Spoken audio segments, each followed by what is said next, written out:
Our next guest on this webinar series is Dr. David Haase. I've known Dr. Haase for a while, and he's involved in some absolutely fascinating parts of medicine that are extremely exciting for a lot of different reasons.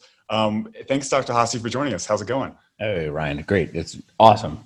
Good. Like I said, very excited to have you on. I know you've done a lot of these interviews talking about plasma exchange and plasmapheresis, and hopefully we won't belabor the point too much about some of those topics, but definitely want to address it just due to how fascinating they are.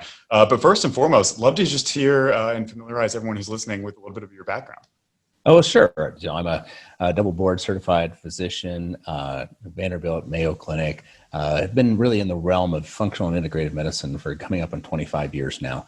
I love systems medicine. Anytime you can get me data that can help drive us forward towards making better decisions for the ongoing clinical care of our patients, I'm in. So I've done a lot of work with quantitative EEG, volumetric MRI, metabolomics, large-scale genomics, and this field of the methylome is incredibly exciting because of the opportunity to track the individual responses of a single person. So, yeah, we have a clinic in Nashville, Tennessee called the Maxwell Clinic. We've got several providers there, and we are always trying to crack the code on what creates health. Yeah, well, I appreciate that introduction. I know that one of the things you reference is sort of the framework by which you treat. And I think that, a lot of people might know you from the IFM or the functional medicine community. Can you talk a little bit about that type of medicine and just generally what are the hallmarks of the things you practice and what's really important for patients? Yeah, sure. I grew up on a farm in South Dakota. And so, one of the interesting things about being from a farm is that if it's not practical, it doesn't stick.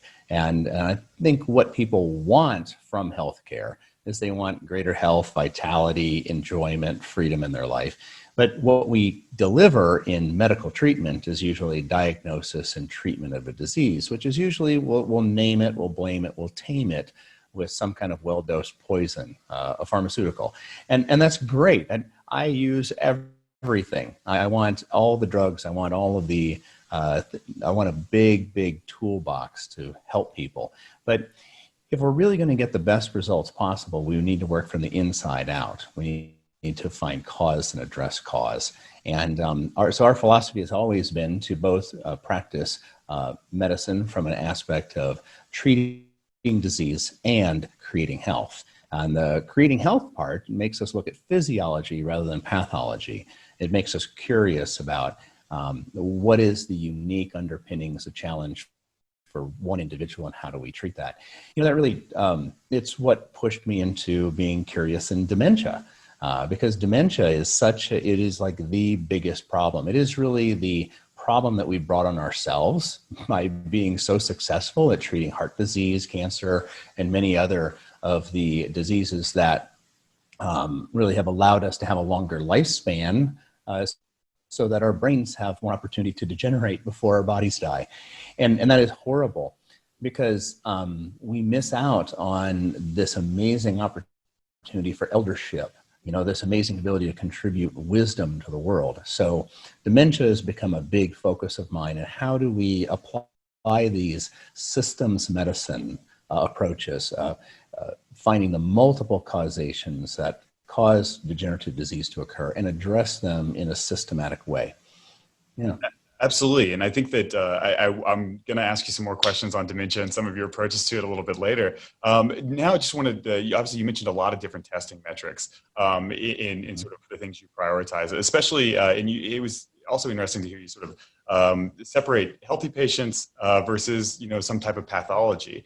And so when sort of discussing healthy patients, what are some of the biggest sort of tests in your toolkit that you sort of rely on? Yeah, sure. Well, we're all dying. I mean, if we're honest, really we have to look at aging as more degeneration than regeneration. So I really don't believe in healthy patients. I mean, we're really all dying. We're just dying at different rates and in different ways. So those of us who would like to maintain the function of our favorite organs need to pay attention. The tool set is actually remarkably similar, but the way you view the results have to be different. You need to have great normative standards and know what is excellent health. Most of our laboratory tests are based upon like a 95% reference interval, and that's deeply unsatisfying and unuseful if what you're trying to do is optimize health and well-being. You really need to grab data sets from individuals that have a high level of health. Like for instance, with quantitative EEG, I have a database of the 2014 class of Marine Special Forces recruits. Now, those are great people to want to compare your high performance brain against, right? That's fascinating. Yeah. And likewise, when you're looking at metabolomics, or you want to have a well-characterized data set that's actually controlled for physiologic variables. So you want to test in the similar fashion to the way the initial data set was gathered. And I think that's one of the conversations we've had frequently is how are you going to take this remarkable platform of methylomics and understand, who's actually, what's healthy.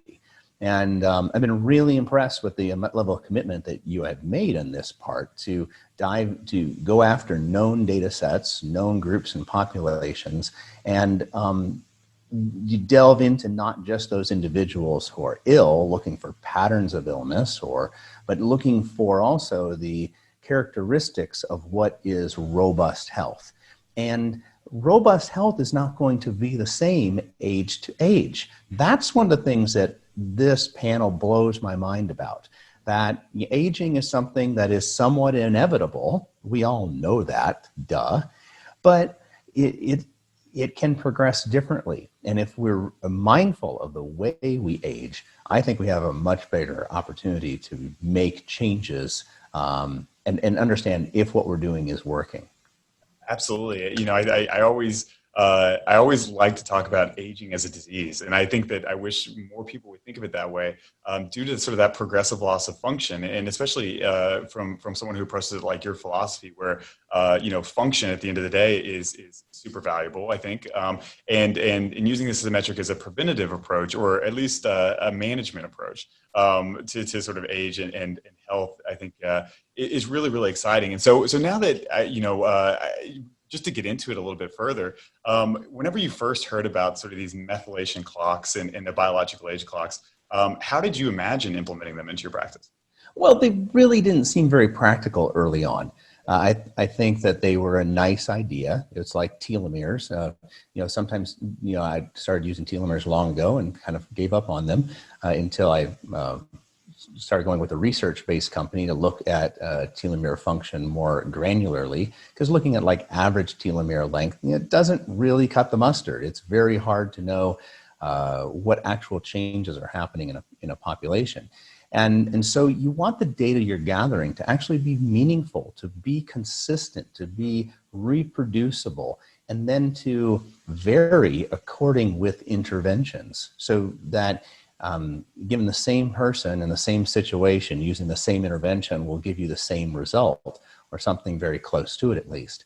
And that's what excites me about the broad-based methylomics approach. If you're just looking at kind of here is your average age, you may not be able to have the granularity to know, is this intervention working or is it not working? Is it working better for one particular tissue type? Is it working better for one particular cell type? Is it working overall, or is it a detriment to whatever you're doing? We have to unlearn a lot of things in medicine, and better data that is reproducible and highly validated enables us to give up ideas that actually may not be useful, may not be helpful. So that's why I don't really need, it's like these age scores on the internet. That's kind of the way I felt about the global scoring. It's like, okay, I put in, okay, I smoke, I drink, I carouse, you put in all these little factors and it predicts, oh, this is your actual age. I think chrono age, or there's a whole bunch of those on the market.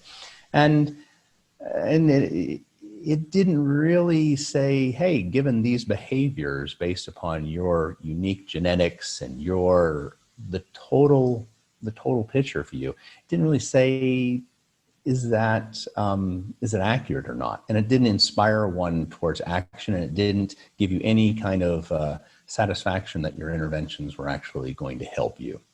Yeah, I can completely agree. I think that whenever people think of these biological age predictors, especially ones that are accurate as Dr. Horvath's clock at predicting age, they think, what's the value of the age? They don't, I think, oftentimes associated with a lot of the outcome variables, which have now sort of defined, I think, where this field is going in terms of correlating these biological age measurements to risk of disease, and risk of things like all these age-related diseases. And so happy to see it. What really excites me is what I mean by that is that the age method, predicting age via methylation patterns is useful, but being able to sub-segment that and really understand what's behind that global marker is far more useful. And what I'm also excited about is that it's so important to get data now. I'm really making a push for my patients to put a line in the sand with this data set. Get your methylome, get this checked out, so that as we continue to learn, we can reference the information of associations, of patterns back to then a trend after they get measured now, 6 months from now, a year from now. And we can never get the data from 6 months or a year ago again, unless you biobank, of course, and that's actually more expensive than just getting the test. So, absolutely, yeah, right. And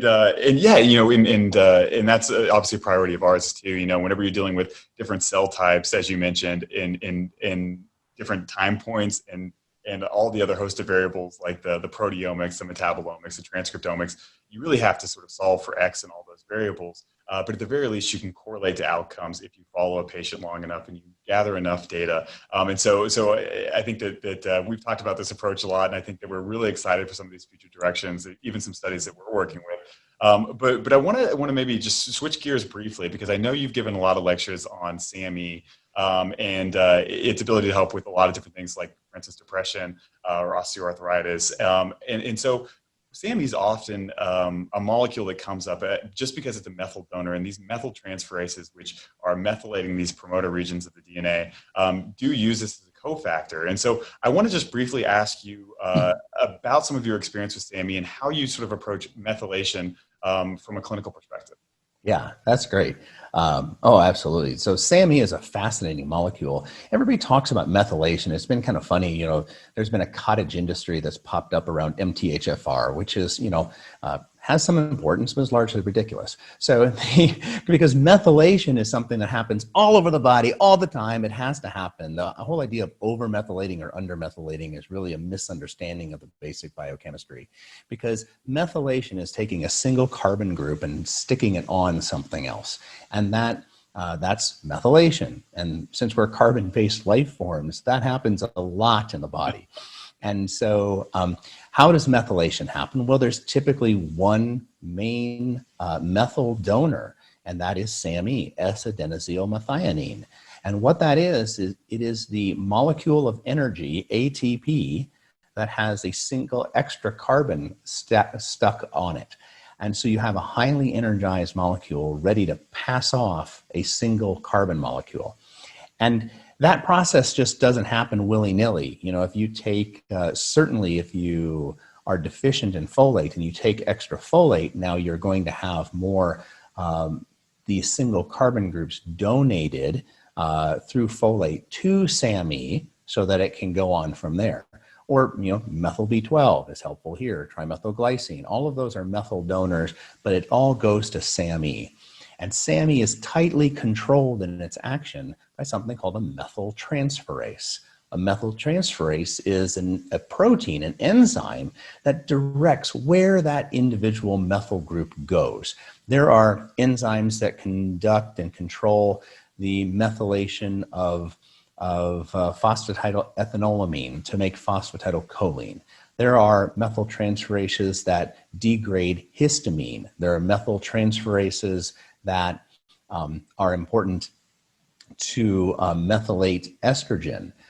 They're important to methylate histones, which is mainly what we're talking about here, with CpG methylation patterns. And also, and there are different types of DNA methyltransferases as well, type 1, 2, 3, different effects, different patterns, different induction agents. So what really matters is which of those DNA methyltransferases are turned on in the first place. That matters tremendously of what pattern of methylation are you going to have with any individual molecule type. But it is not a global phenomena for the most part. One other interesting thing about SAMe is that, remember I said its skeleton is ATP. ATP is the molecule that runs everything. That's when we make energy in the body, we consume food, mix it with oxygen, burn it, we make ATP so we can do all of our chemical, structural, physical activities. If you're deficient in ATP, you're going to be deficient in SAMe.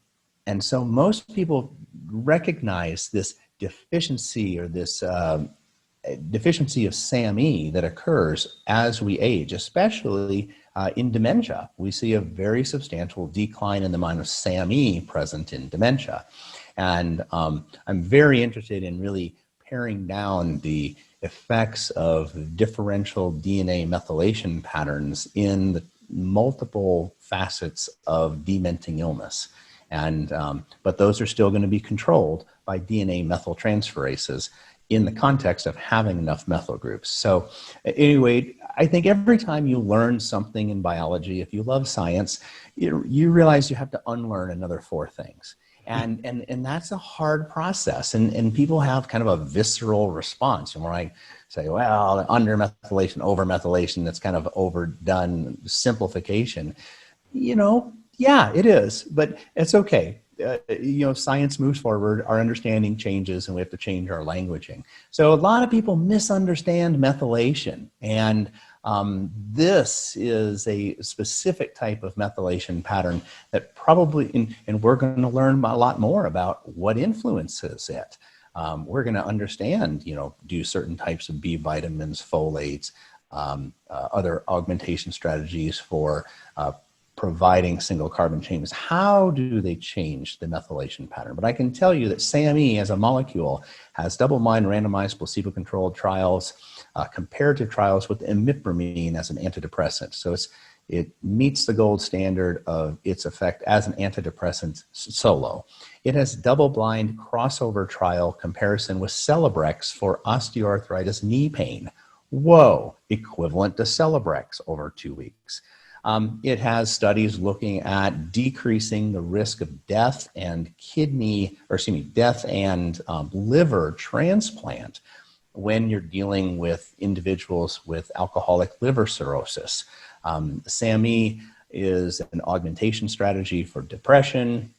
And so when you have a molecule that has this many different actions, this much different potential for changing the landscape of physiology in the body, it just makes you sit back and go, wow, it's really cool. And wow, I need more data because my previous assumptions obviously aren't adequate. Hey, Brian, I'd love to talk more about dementia if I could. Yeah, I'd love you to. I would love to particularly hear even some of the SAMe stuff on dementia.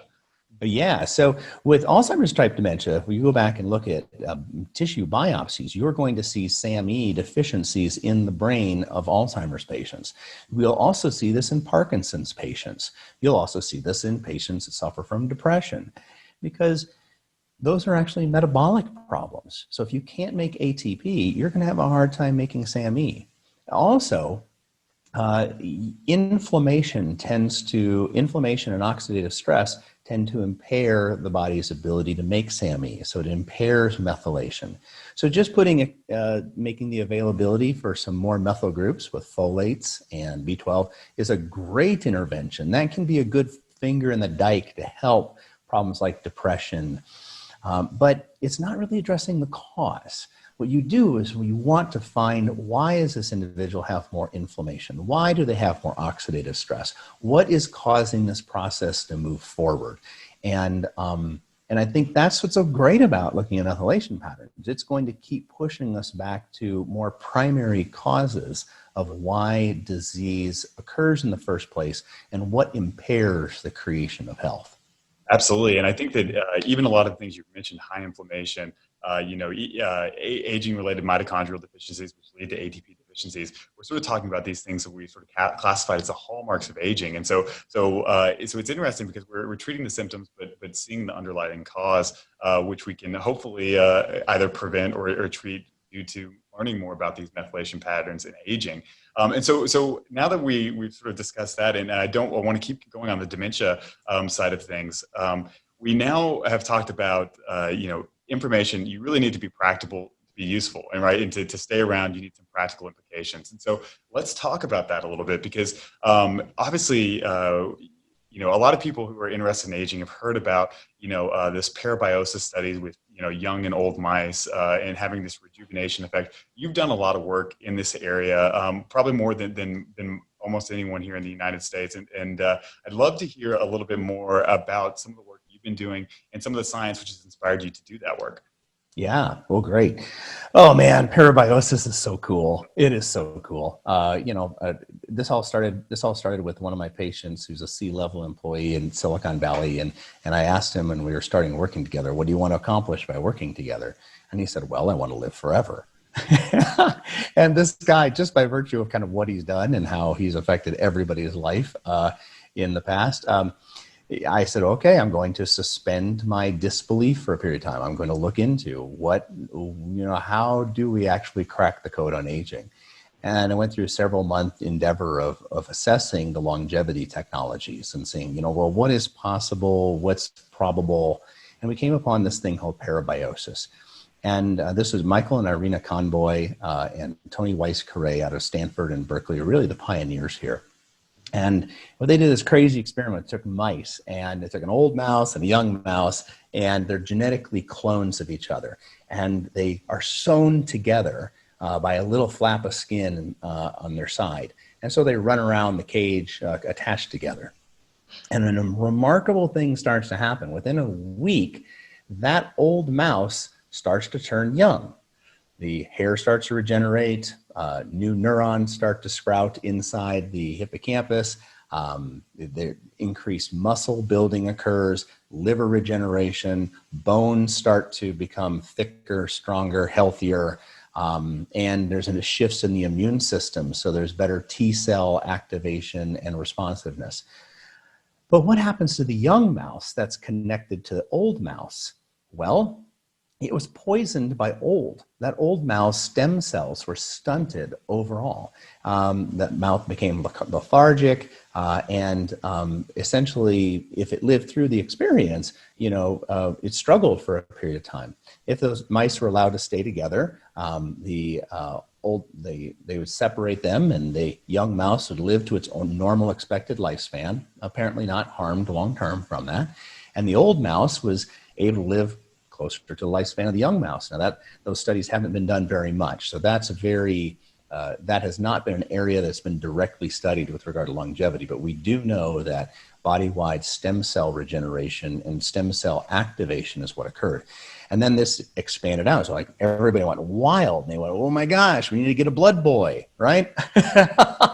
Everyone saw the show Silicon Valley kind of joking about this and such.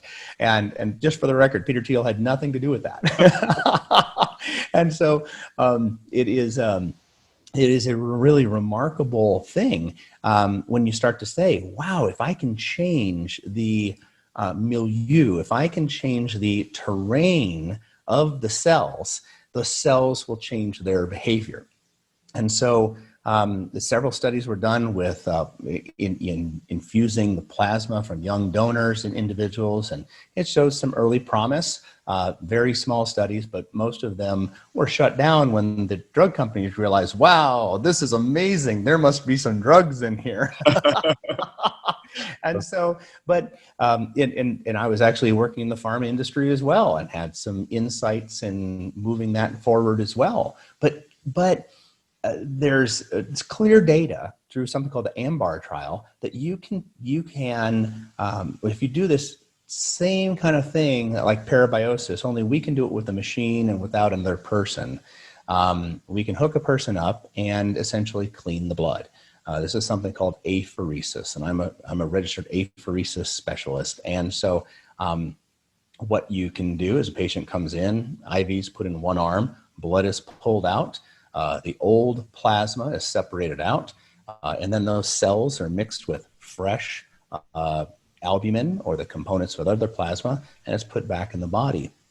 In this AMBAR study, it was shown that individuals with moderate Alzheimer's disease had a 61% decrease in the rate of progression over 14 months. 61% rate decrease in progression. But in mild Alzheimer's, they actually had improvement over those 14 months. Now, this is already mild Alzheimer's disease. This is not mild cognitive impairment or subjective memory impairment. This is already an advanced state of the situation. So we are like, wow, this can actually reset one of our most challenging disease conditions that exists. And then if we take it one step further and we go like, well, what's going on here? It turns out that you can get a lot of this benefit without needing the young plasma. You know, there's a lot of details in this, but this is what we're pioneering in our clinic, providing plasma exchange for the treatment of dementia. And now, because we know that if we can make the environment cleaner, we know from mouse data that we have multiple stem cell activation, just published in Aging nearly a month ago. A remarkable study, again, by Dr. Irina Comboy on multi-tissue regeneration that is induced with just a single plasma exchange. So, so we've been pushing forth on this information. There's an incredible amount of interest, and we're gathering more science so that we know what works and whom, when. We can't really wait. You know, people with dementia can't wait for something new to come. I think it's important to move forward with the information that we have, recognize the risks and benefits, but it's great to be part of what I think is going to be a real sea change in how we understand not just Alzheimer's disease, not just aging, but peak performance as well. Absolutely. And I know that we're going to be hopefully working together with this diagnostic and looking at some of these. I can't wait. I cannot wait to see the changes in the methylome from this pathway, because anyway, I am just as excited. When we're looking at data, we're going to be actually able to see the changes in how the cell's DNA is behaving. Absolutely. And exciting.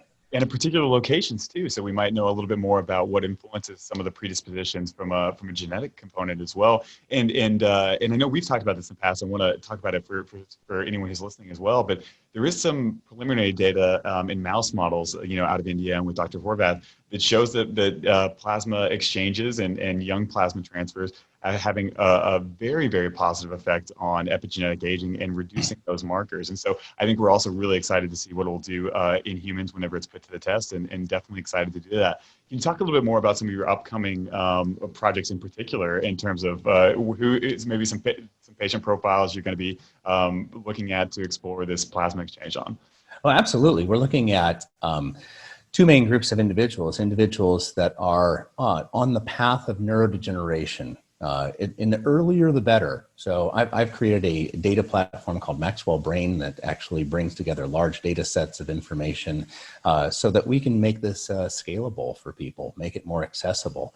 But that looks at all of their other biologic underpinning factors that need to be addressed. And but it's really important. Let's see, I'm backing up here. So the two groups we're really focusing on are the individuals with cognitive impairment. And it's super important to pay attention to early changes. Yes, we're delighting to work with people with mild Alzheimer's disease or mild cognitive impairment. But those individuals who know they're slipping, they need to get their genetics checked. They need to have maybe a volumetric MRI, a quantitative EEG. They need to figure out through several new blood markers, phosphorylated tau, A-beta 42. There's a whole bunch of markers that can give us a sense, are you moving down the road to Alzheimer's disease? If you are, start early. The earlier you start, the less effort it is to get the most benefit. And so that's one. The other is peak performers, individuals who know that aging is inevitable. I would like to have the stem cells all over my body function better. See, I think this is going to be a part and parcel of any type of stem cell therapies that move forward, because really the things that cause healing in tissues are your own resident stem cells most of the time. If we can get your homegrown stem cells to behave younger, that is a massive improvement. And possibly, we'll see in the comparative studies on like injected stem cells, but it's always best to have homegrown. And making your own home team function better. I'm really interested to see how much of a difference that makes in people. So those are those two areas, and we have a lot of interest from people coming from both areas. Sure. And just to ask some follow-up questions on that, and before I do, I want to say that there's some exciting technology actually in the epigenetic space looking at mitotic clocks and using those maybe as a way to measure stem cell depletion in a person to maybe judge some of these interventions and when they're useful at an earlier time. But I want to dive into that earlier time piece of it, because I know that in some prior interviews, you've mentioned some results where they've used it in patients earlier and gotten sort of multiplicative results as some of those outcomes. Can you talk a little bit more about maybe when should people really start considering this? My opinion has really changed on that. A year ago, I would have said this should really only be considered in people with early Alzheimer's disease. And then 6 months ago, it's like, no, people with mild cognitive impairment and subjective memory disease with changes in their biology that are consistent with neurodegenerative disease, yeah, we should start there. And now I'm recognizing, anybody who's aging is likely going to benefit. And what I'm really fascinated by is what's the tipping point? We know that it's all downhill from about age 28 on. After age 28, we're no longer building. We're having more degeneration than regeneration. Sorry, Ryan, but and it is and so the question becomes, when does that become most important? As we're doing plasma exchange, it basically gives a proof for lifestyle medicine. So the cleaner you live, the less toxins you bring in, the less toxins you make yourself, the less aging, oxidative stress, and injury you have, the longer and healthier and better you're likely to live. Same way here. So that's what we're just doing, but we're doing it from the outside in. It's a procedure to kind of get a kickstart from moving forward. But a couple other really interesting things. One of my patients early in this whole process actually had Parkinson's disease. And he was an immense supporter, had been following along with everything I've done, had been following with me for 6 or 7 years. We're very proud. I mean, he hadn't had any progression in 6 to 7 years, but he wanted to know if he was going to do better than that. And so we did this plasma exchange, and he wasn't the kind of guy who had a placebo effect type of a scenario. He was very, we were always kind of disappointed whenever we started something because you're like, I don't know if they really help much. Absolutely. But what did happen when we did plasma exchange, his blood was really thick. It was viscous. And we did plasma exchange. And by the end of the plasma exchange, it was noticeable how much easier it was going through our centrifuge and the changes that were happening. And it was done. And we were like, okay, well, we're doing this because we're hypothesizing this is going to slow the progression of your Alzheimer's. And we don't have data for that yet. But the risk, the way we do this is very, very low. And the patient, wanted to proceed with it. Well, what ended up happening was remarkable. He went home, he went out to the garden the next day and started a garden and started gardening. And he hadn't done that for 4 years. He started going to business meetings at his family business and participating again with his sons in the family business and enjoying it. And his sons enjoyed it too, by the way. And he started taking his wife on dates. And he took up playing the piano. He said, my fingers are moving well enough that I can play the piano. And it just blew my mind. I was like, how can this be? And I really think, and I'm searching out data right now and I'm measuring viscosity measurements in my patients. We're looking at, through viscometers and whole systems, fluid dynamic assessments. How can we predict who's going to benefit the most? And I think that's always our question in healthcare. Who is going to benefit the most from any individual intervention? It's what I really am passionate about. And I think that our microcirculation is profoundly important. Vascular disease is the king. Well, I shouldn't say it's the king, but it is poor vascular health is going to impair every other malady more so. And so if your brain already has a hit from being infected and a hit from mitochondrial dysfunction and a hit from hormonal depletion and a hit from a prior head injury, a small amount of vascular impairment in the form of microcirculatory deficit is going to make a big difference. And so we've been using plasmapheresis for decades to treat people with high cholesterol that can't be treated with medications. We've utilized this as a standard technology to deal with severe autoimmune disease. So I'm utilizing a very standard technology, but in a very different way and with a lot of tweaking, to improve safety and improve outcomes. Absolutely. I think that in some of our evaluations, we'll be able to link out patient sort of outcomes in their methylation data with things like warfarin and some other blood thinners. And so it might be interesting to sort of compare that data with a lot of the work that you're doing right now and see where we have some compatibilities and what looks exciting. And so, yeah, definitely, always creating more work, I think, as we continue to talk, which is great. I think it sounds exciting. And I think, there's so many applications. And I'm excited because I think that, as we mentioned, it's all about the practical nature. How can you reduce your risk of these diseases, and particularly using this biomarker, which is most heavily correlated to these aging-related diseases? And so I think that it's looking like plasma apheresis might be, or plasma exchange, or young plasma. I think there's a lot of different benefits of a lot of those things.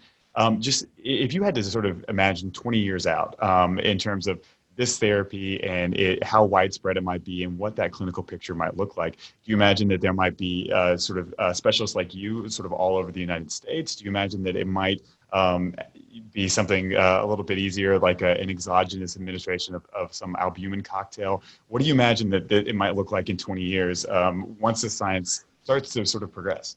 Absolutely. I mean, I think we're really going to be at that point where maintenance of our physiology is well accepted. And, and I think we'll have a port in, and I think that, we're going to recognize that maintenance of our internal environment is important. I mean, maybe literally going through the drive-through at Walgreens and putting out your arm for a port and having your fluids tuned is not unreasonable. There's going to be affinity columns created. There's filtering columns. There's everybody in this field kind of thinks they have the best thing going, and I want them all to succeed. Okay, this is such a big problem. We need a lot of different angles and people looking at that, and we're keeping an open mind to everything that can work best in this arena. I think it's really a mind shift that's most important here, because if we really understand how low cost it is to preserve health, we're willing to invest the money in creating health. And so, like for instance, people say, "Wow, plasma exchange, that's an investment to put in there." And but it's less than a year in a memory care center, right? So you can get a year worth of plasma exchange, way less than the amount of money you'd spend living in a memory care center. And so when you start to really, and so we have a lot of interest from insurers. We have interest from many individuals who are recognizing living healthy as you're gaining age is incredibly inexpensive. But being sick is expensive, not just from a monetary standpoint, but from an opportunity cost standpoint for your family.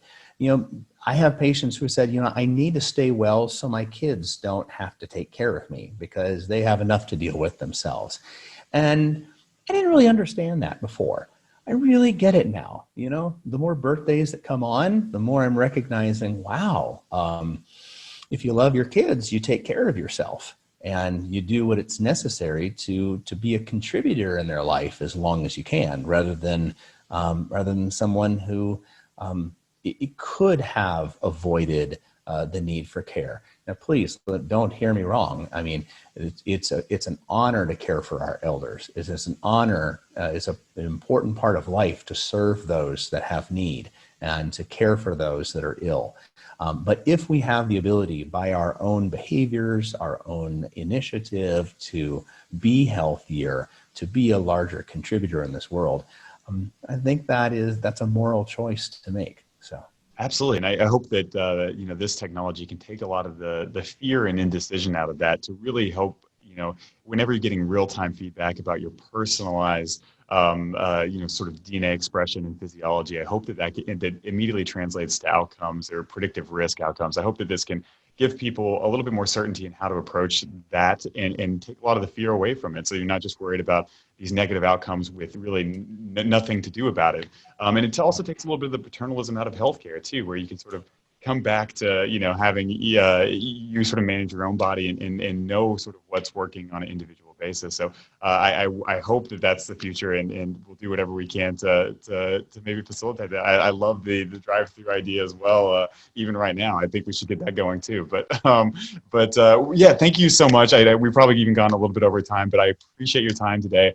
If anyone wants to get a hold of you to maybe collaborate on some of this research, are you interested? Are you, how can please, absolutely. And great way, if you're interested clinically, we have many physicians as patients and such like that looking at this.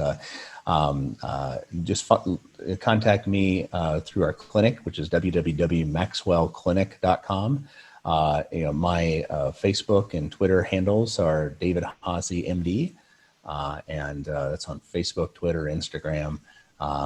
And sometimes I get to my social media. I like patients more than my social media, so I have to say that. So it's always better to get me through my clinic. I've got an amazing team of people that love our patients well, are excellent in their technique, and are just always delighted to be part of the solution. So.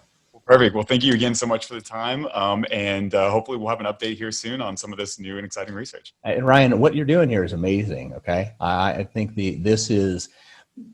I've waited a long time for large scale data to truly become accessible to the public at large. And for, gosh, in 2014, I was responsible for over 1% of all the validated whole genome analyses done in the United States, right?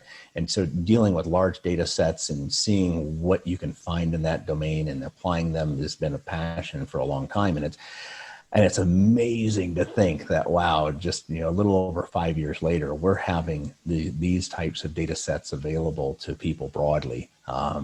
This is awesome, and I think it's going to take down the passivity of people and recognizing, hey, your health is in your hands, and there is an accessible way for you to understand how well are you doing. And I think that's how I am encouraging my patients to engage this is, how well are you doing? We've already been surprised by a couple of results. So it's give us an opportunity to relook at the program we've set up that we think is going well and go, maybe we still do have some serious room for improvement. So. Awesome. Well, yeah, no, I think hopefully we'll narrow down that predictive value over time to get some really specific, hopefully outcomes. But right now, hopefully it will orient everyone to know exactly how they're trending. So thanks again so much, Dr. Haase. I appreciate the time, and we'll talk soon. Thank you, Ryan.